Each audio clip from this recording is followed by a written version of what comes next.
Shalom. First and foremost, all praises, honor, glory due to Yahweh, Bahashem, Yahweh Shai, Bahashem, Rachar. Double honors to the apostles and elders of Great Millstone. Salutations to the hopeful elect pushing this word in truth and in sincerity. To the Israelite foreigners scattered throughout the four corners of the earth who may look like the heathen nations. And to the very few sisters that listen and learn. To you, Shalom. For the new listeners, Yahweh is the true Hebrew name of the Heavenly Father, and Yahweh Shai is the true Hebrew name of His only begotten Son. I'm the brother Yasharala with Great Millstone, Chicago. Want to hop into a quick lesson going into Leviathan, okay? Just to give you a idea of who Leviathan is in the Bible. All right, just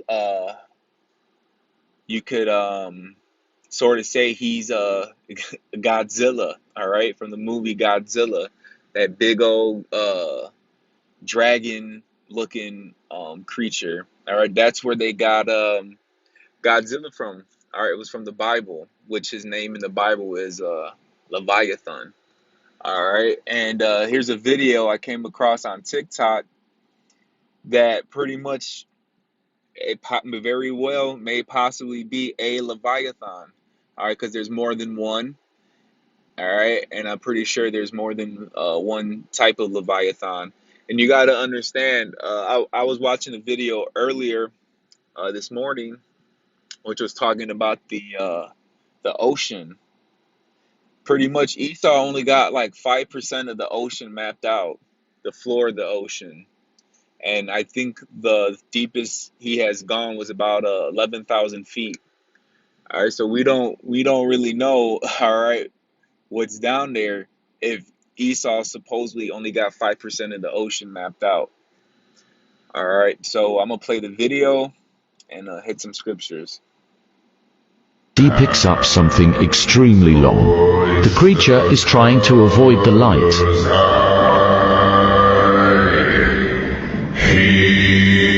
So they turn the lights off, and a pair of eyes appear. Wait for it.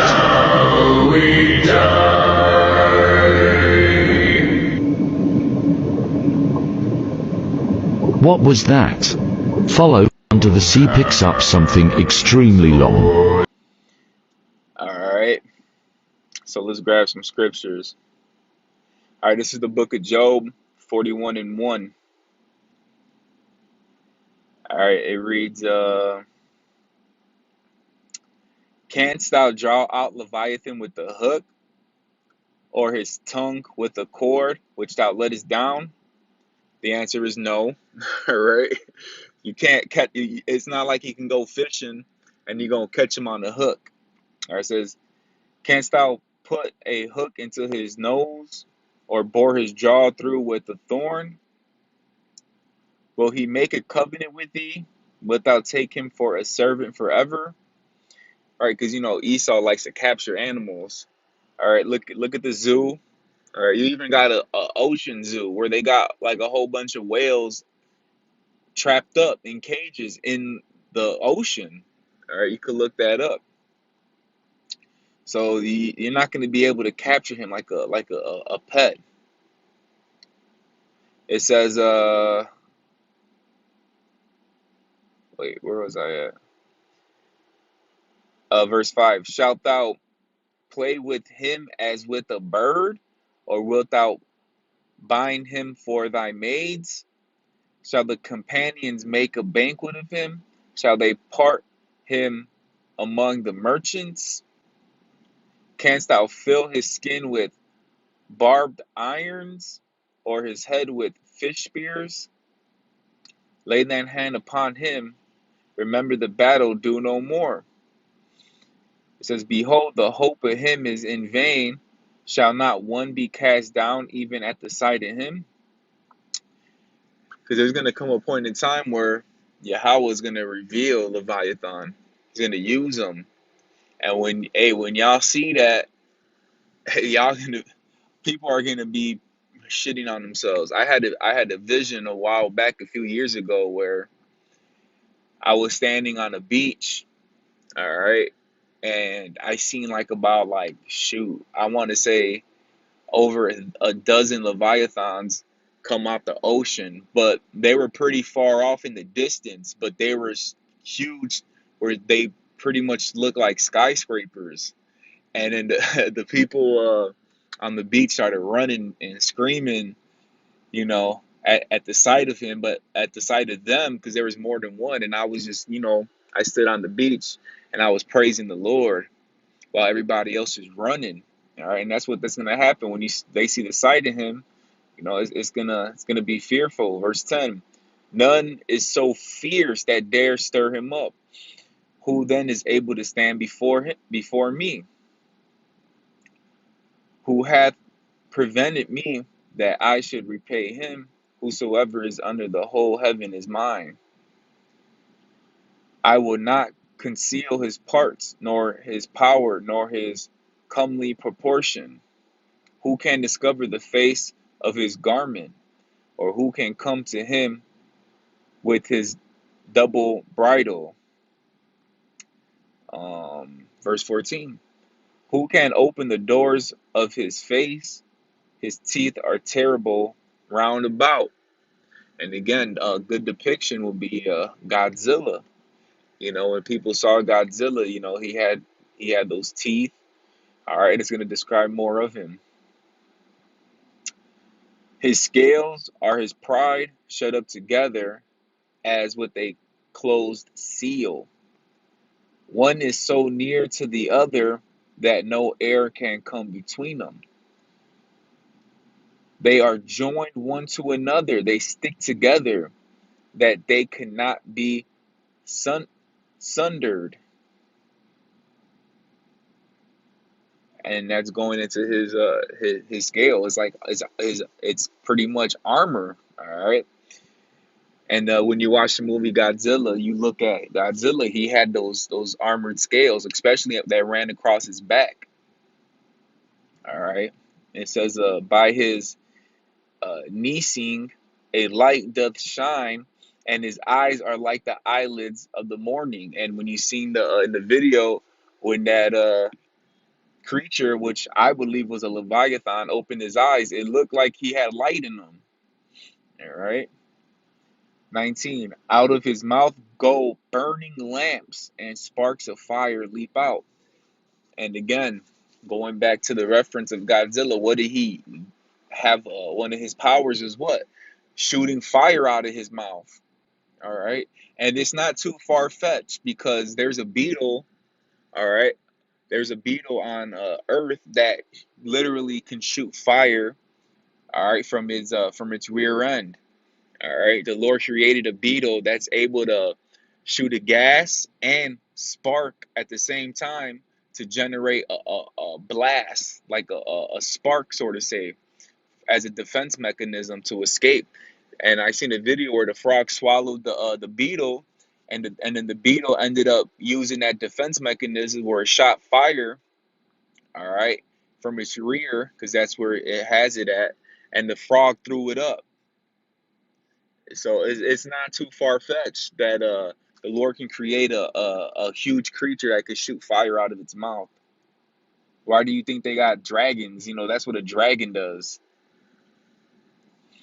All right. In these movies, they portray dragons as shooting fire out of their mouth. This is let me see. 20. Out of his nostrils goeth smoke, and out of a steam pot of cauldron. His breath kindles coals, and a flame goeth out of his mouth.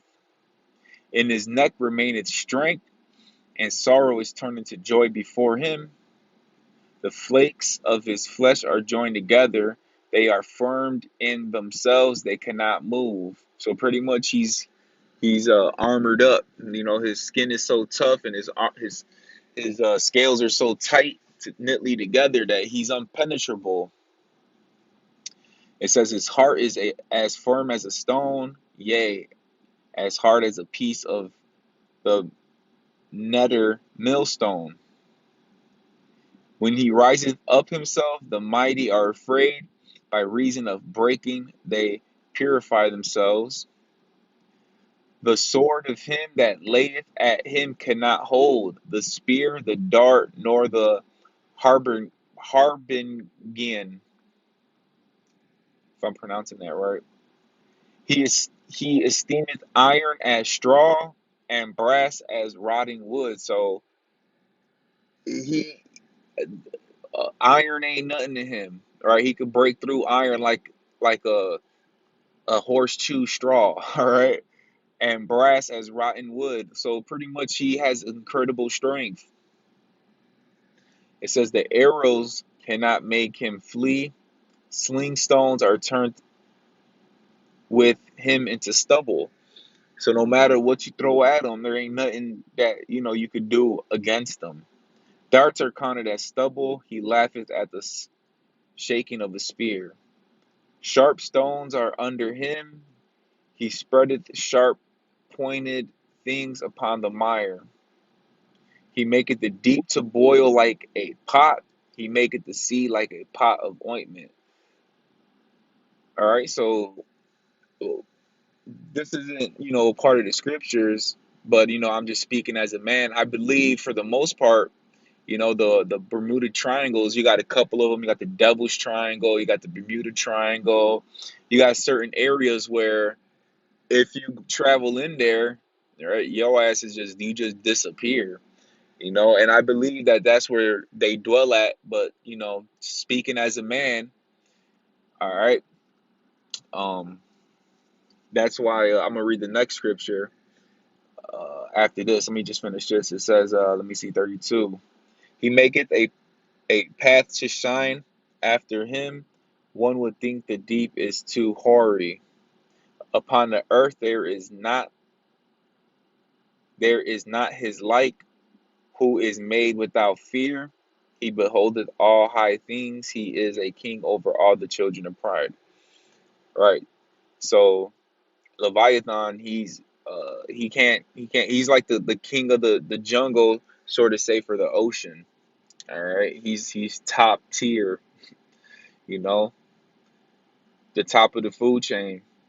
But yeah, let me read this next one. I believe that was a Leviathan. And not too long ago, there was a guy somewhere in the North or South Pole. He was somewhere, and he literally recorded the whole a whole chunk of ice just break open for no reason. And then when you slowly play it back, you kind of see like a creature underneath it that was breaking up those glaciers. And the guy said that that wasn't a natural event, that ice doesn't break like that because it lifted up from the ground. It like lifted up, and you can kind of see a like the uh, animal that was a creature pushing up through the ice. All right, and you could look that one up. I think I did a sit down on that on my old channel that they deleted. But this is Psalms 104 verse 26. There go the ships. There is Leviathan, whom thou hast made to play therein. So Leviathan, he plays with the ships. There's a lot of mythological or myths about the ocean where huge sea creatures knocking down boats and whatnot. You could look up those ancient stories. All right, and not too long ago there was a whole tank that a whole I think it was a submarine that pretty much got shredded into pieces. All right, I forget what nation it was, what nation submarine it was, but they pretty much got destroyed by a huge creature. And then a few years back, I want to say about 3 or 4 years back, somewhere in the oh crap, I forget the name of the place they were at. Somewhere on the east over there was a huge cargo ship that went missing, and they reported a mayday. All right, and they reported that they were being attacked by a sea creature, and that was the last thing they heard. And the Coast Guard took about an hour to get to them, but when they reached the beacon where the last known location was, there was nothing there to be seen, and they were saying a whole cargo ship to be sunk, at that size would have took at least 3 hours, and it was gone within an hour. So it's nothing for Leviathan to take down these ships. All right, I'm gonna play this video back one more time, and Yahweh willing, this was edifying. The creature is trying to avoid the light.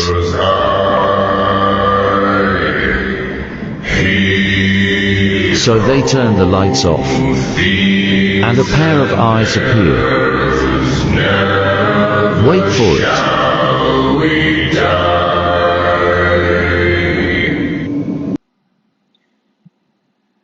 Damn.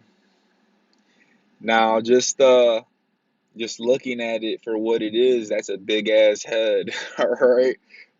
Just imagine the rest of his body and the strength. All right. So with that, Yahweh Ratazah, this was edifying. Till next time, Shalom.